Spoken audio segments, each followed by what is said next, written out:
My story is a bit complicated, but I'll do my best to explain. My name is Julie, and I'm almost 33 years old. I've been married to Adam for 5 years. In the beginning, we really enjoyed spending time together and had a lot of fun. But as time went on, our relationship started to feel different. We settled into a routine that, while comfortable, felt repetitive and boring. They say sometimes couples can get too comfortable with each other, and I think that might have happened to us. Still, it was normal for us, and I thought we were doing fine. About a year ago, Adam's work got a lot busier, and he started going on business trips. Before this, he never traveled for work, so it was new to both of us. While he provided for us financially, and I also had a job, something felt off. Even when he was home, things didn't feel the same. Our conversations felt distant, and I couldn't shake the feeling that something was wrong. I told myself it was just the stress from work, but I still had my doubts. Our marriage looked like it was falling apart from the outside, but I didn't think it was that bad. To me, this was just how things were. Then one day, something strange happened. I came home from work to find Adam already there. He never usually got home before 11 p.m., but it was only 8 p.m. I was surprised to see him, and he welcomed me with a simple welcome home. That was unusual, so I asked why he was home so early. Adam explained that his father had been in an accident at work and was in the hospital. A car had hit his dad's car while running a red light. The accident left his dad paralyzed in both legs and one arm. Luckily, his life wasn't in danger, but he'd need a wheelchair from now on. This news was heartbreaking because Adam's dad loved outdoor activities like hiking and fishing. Now he would be dependent on a wheelchair and other people's help. Soon after, my mother-in-law shocked me by saying that she and Adam would be moving out, leaving me to take care of my father-in-law permanently. The real surprise came when I realized this meant she was supporting Adam's affair. They were planning to move in with his mistress, who also lived with Adam's father. They didn't seem to care about his father's needs, even though he now required constant care and attention. I was angry and hurt by their actions, but I couldn't imagine leaving my father-in-law alone to fend for himself. Then, something completely unexpected happened. My father-in-law, who I believed was bound to his wheelchair, suddenly stood up. I was shocked, having assumed he was unable to walk. This twist left me speechless and confused, wondering what other surprises might come next. In that moment, I felt overwhelmed by the betrayal, the secrets, and the unexpected actions of those around me. My life had taken a turn I never expected, and I wasn't sure what the future held. My father-in-law was always so kind and treated me like his own daughter. He was the type of person who would help anyone, and seeing him in a wheelchair after the accident broke my heart. He was hit by another car that ran a red light, and the accident left him unable to use both his legs and one arm. Knowing he would now rely on others for even the simplest tasks was painful, especially for a man who loved staying active. After the accident, Adam's mom called him to let him know what had happened. My husband, Adam, works for a different company than his father, so he couldn't leave right away to be with him. Adam felt frustrated that he couldn't be there to see his dad, and I was saddened, too. Such a kind man, now in a wheelchair, all because of an accident that wasn't his fault. But there was no time to dwell on it. When Adam looked at me, he said, "Julie, Mom has a favor to ask about Dad." I was curious and asked, "What does she need?" Adam replied, "She's asking if we can help take care of him together. Mom's getting older, and she thinks it will be hard to do it all on her own." "So, you're saying we'd need to move to your parents' house?" I asked, surprised. "Yes," he said. "There's enough space for us there, and it would mean a lot to both Mom and Dad. Is that okay with you?" I didn't know how to respond. I truly cared about my father-in-law, but taking on a role as a full-time caregiver was something I had never done before. The idea was overwhelming. Adam sensed my hesitation and held my hand, saying, "I know it's a big change and will be hard at first. But if we leave everything to Mom, she'll struggle, too." "Please, Julie. "I know we can do this if we work together." "It's going to be tough," I replied honestly. "I also have a job. How am I supposed to balance everything?" Adam looked at me and, after a pause, said, "I want you to quit your job and focus on taking care of Dad with Mom. I'll handle all the financial stuff. Please, this means so much." I was taken aback. Quitting my job felt like a huge sacrifice. But Adam's desperation and my respect for his father made it hard to say no. After thinking it over, I agreed and quit my job to start taking care of my father-in-law alongside Adam's mom. As time passed, our routine settled in. Then, one evening during dinner, Adam made an unexpected announcement. He stood up and said, "I've decided to take over Dad's company and become its president." This news shocked everyone, especially my father-in-law. He had never expected Adam, who had always avoided working in his father's business, to take on such a big responsibility. With tears in his eyes, my father-in-law looked at Adam and said, "Thank you, Adam. I was worried about the future of the company, but now I feel relieved." Adam looked at his father with determination and said, "I want to take care of it for you." In that moment, I saw how deeply Adam cared for his family and how much his father's well-being meant to him.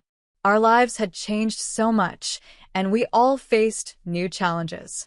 But together, we were finding a way to make it work, no matter how tough things became. "Yes, I'll do my best as a son," Adam told his father, reassuring him. His father, now chairman of the company, said, "Please make sure it's a good place to work for everyone." Adam promised he would. Soon, Adam officially took over as president of his father's company, while his father-in-law, though technically retired, kept the chairman role. He left the day-to-day running of the company to Adam, but there was still plenty of work to be done. At first, I was proud of Adam. He was handling big responsibilities, and I knew this job was a big step for him. But within just 3 months, Adam started coming home very late, almost every night. I thought it was because he was still getting used to his role, but 3 months of constant late nights seemed a bit strange. Then, something else started bothering me. One night, I stayed up late, unable to sleep. When Adam finally came in, I noticed he had a strong smell of soap. That was unusual. I asked him about it, curious, but instead of explaining, he became defensive. He quickly said he was just working hard because taking over a business wasn't easy. Then he brushed me off, heading to bed without another word. I tried to ignore my feelings, but his reaction just made me more uneasy. Every time I tried to ask more, he would get irritated and snap at me. One evening, when I was exhausted after a long day, I tried to talk to him calmly. I didn't want to accuse him of anything. I was just curious about what was going on. But Adam seemed to take it the wrong way, accusing me of not appreciating his hard work. "I'm doing this for us, so we can have a better life," he said angrily. I tried to apologize, but he ignored me, went upstairs, and made noise as he moved around the room, clearly annoyed. He turned away and began scrolling on his phone, refusing to listen. The next day, I got an unexpected visit from my mother-in-law. She was angry and said Adam had told her about our argument. She accused me of doubting Adam just because he was working hard for me. I tried to explain that I was only curious, not accusing him of anything, but she wasn't interested in hearing it. She scolded me, saying I shouldn't make Adam uncomfortable, and left, dumping all the housework on me. It felt so unfair. My mother-in-law had always acted like we shared the chores, but in reality, I did everything, including caring for my father-in-law during the day. She would find reasons to go out, and only come back in the evening. My father-in-law, who spent most of his time in his room, didn't realize how often she was gone. She even warned me not to mention anything odd about her absence to him or Adam. Her attitude only added more tension to our home. Despite feeling frustrated, I kept quiet and carried on with the housework and caregiving. The days felt heavy, and it seemed like no one really appreciated what I was doing. I knew my mother-in-law didn't think much of me, but I had no choice but to continue, hoping things might eventually change. The main reason I was able to endure such a difficult life was because of my father-in-law. Every time I helped him, he would genuinely apologize. He would say, "Julie, I'm so sorry. You must hate taking care of an old man like me." I would always reply, "Don't worry about it. I see you as my real father. I'm happy to help." Hearing this, he would smile and say, "I'm so glad Adam married someone as kind as you, Julie. Despite all the trouble I've caused with my care, you're always so gentle and kind to me." "I'm lucky," I would respond. "I'm the lucky one to have such a caring father-in-law." His kindness and gratitude made it easier for me to keep going, even though my husband and mother-in-law's behavior made me feel uncomfortable and alone. My daily routine included helping my father-in-law settle in for the night and turning off the lights before heading to bed. One evening, after finishing up with my father-in-law, I returned to the living room and was surprised to find my husband, Adam, there with his mother. It was unusual for both of them to be around, and something felt off. My suspicions were confirmed when my mother-in-law dropped an unexpected bombshell. "Good timing, Julie," she said. "We need to talk. From now on, you'll be responsible for taking care of Scott for the rest of his life." I felt confused. "What do you mean?" I asked, trying to understand. But before I could fully grasp what was happening, Adam handed me divorce papers. "I have someone else," he said coldly. "We're leaving to live with her. You can handle the divorce papers on your own." I was stunned and devastated.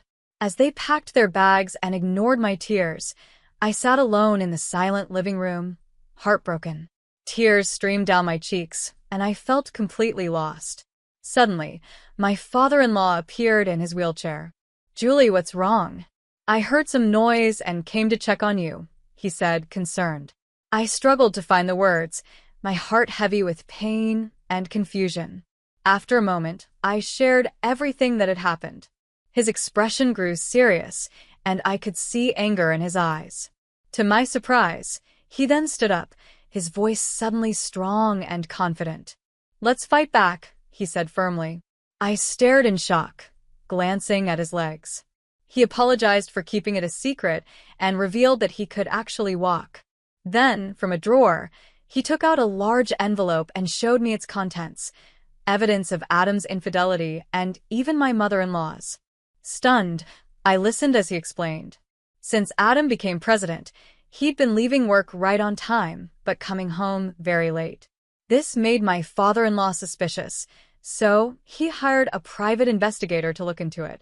The investigator uncovered Adam's affair, and further investigation revealed that my mother-in-law had been unfaithful as well, explaining her frequent absences during the day. In fact, she seemed fully aware of Adam's affair and even supported it. There were photos of them meeting together with Adam's mistress. My father-in-law looked at me with determination and said, "It's not right to hide this any longer. You deserve the truth, Julie. Now, it's time to confront them." In that moment, I felt a new strength rise in me, knowing I wasn't alone. My father-in-law's courage and willingness to stand by me changed everything. Together, we would face this betrayal, and I finally felt ready to take control of my life again. I looked at my father-in-law, who had been so supportive, and said, "I can't keep living like this. I want to fight back." He nodded, reassuring me, "Leave it to me." He immediately picked up the phone and made a call to someone at his company. Before long, Adam was removed from his position as president. My father-in-law then encouraged me to file for divorce and to ask for a fair division of our property. Following his advice, I quickly reached out to a lawyer to get everything started. About a week later, Adam came to my in-laws' house, furious. He confronted me and my father-in-law, demanding to know why he had lost his position as president just because of his affair. My father-in-law didn't hold back. He told Adam it was his own fault for neglecting his duties, causing so much pain to me and bringing shame to the family. He didn't mince words, making it clear that Adam was no longer welcome in their home and should never set foot there again. Desperate, Adam turned to me, begging for a second chance. He wanted me to convince his father to forgive him and to stop the divorce. He promised he would end the affair and even said he'd give up on dividing the property if I just took him back. His words felt empty and selfish. Even after everything he'd done, he was only thinking about himself and what he had lost. I couldn't believe his nerve. "You want me to drop the divorce?" I asked, stunned. "Are you serious? I'm not going back to someone who betrayed me like you did. I'm done with you." Adam seemed shocked by my response, but I continued. Of course, I want this divorce. Why should I stay married to someone who thinks only of himself? Losing your job and this divorce, they're all consequences of your own choices. Adam, clearly in a panic, tried to change his story, saying the divorce papers were just a scare tactic and that he hadn't meant for things to go this far. I looked him straight in the eye and said, "I'm glad to be free from you. You, your mother, and your mistress can stay together. I'm done being part of this mess." Frustrated and out of options, Adam tried one last time to argue, but I wouldn't listen. I had finally found my voice, and I wasn't going to let him manipulate me again. His selfishness and lies no longer had power over me. That day marked the beginning of a new chapter in my life.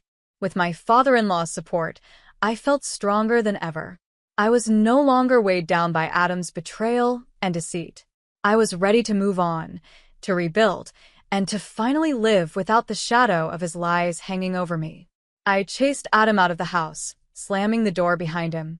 I could hear him crying and begging for forgiveness, but neither my father-in-law nor I responded. We were done with his lies and betrayals. After losing his job as president, Adam's life quickly unraveled. His mistress, who had only been interested in his money and status, kicked him and his mother out of her house once she found out he no longer held any power or wealth. With nowhere else to go, Adam and his mother ended up in a cheap motel, struggling to get by. Losing their jobs had drained their savings, and they quickly found themselves in debt. They could barely afford food or rent, and before long, they were forced to take whatever day labor jobs they could find just to survive. Each day became a struggle as they went from job to job, trying to earn enough to get by. Life was very different for them now, and they realized just how much they had lost. Meanwhile, I continued to live in my father-in-law's house, caring for him as I always had. After the divorce, he kindly told me, "You're welcome to stay here as long as you want." His words meant the world to me. Grateful for his kindness and support, I decided to make his home my own. He had always treated me with respect and care, and I wanted to be there for him. Recently, my father-in-law started attending a senior daycare center during the day. This gave him a chance to socialize with others and participate in activities he enjoyed, and it allowed me to go back to work. I was happy to have this balance in my life, as I could both care for him and support myself. It felt good to have some independence again, and knowing that he was well taken care of during the day brought me peace of mind. Although I know there may be challenges ahead, I feel ready to face them. My life has changed a lot, but I've found strength I didn't know I had. My father-in-law's kindness has shown me that family doesn't have to be connected by blood. It's about people who genuinely care for each other. He stood by me when I needed support the most, and I'll continue to be there for him, no matter what. Looking back, I'm grateful for the lessons this experience has taught me. I've learned to value the people who truly care about me and to stand up for myself when I need to. My future feels bright, and though I don't know exactly what lies ahead, I know I'm ready for it. My father-in-law and I have built a life together based on respect and support, and that's something I wouldn't trade for anything. We may have faced hardships, but we've come out stronger, and now I finally feel at peace.